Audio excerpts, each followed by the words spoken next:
Hello and welcome to the Front-End Development course on SNDC Learning. If you've ever wondered how modern websites are built, you're in the right place.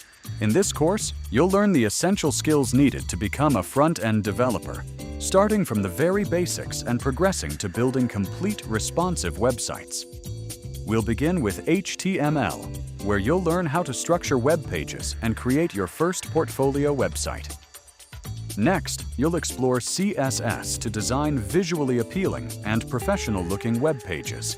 You'll then learn responsive web design using Flexbox, CSS Grid, and media queries to ensure your websites look great on any device. As the course progresses, you'll dive into JavaScript to add interactivity, work with the DOM, validate forms, and connect to real-world APIs.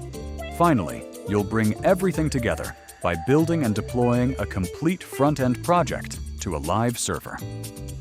Through hands-on exercises, real-world projects, and step-by-step guidance, you'll gain the confidence to start your journey as a web developer.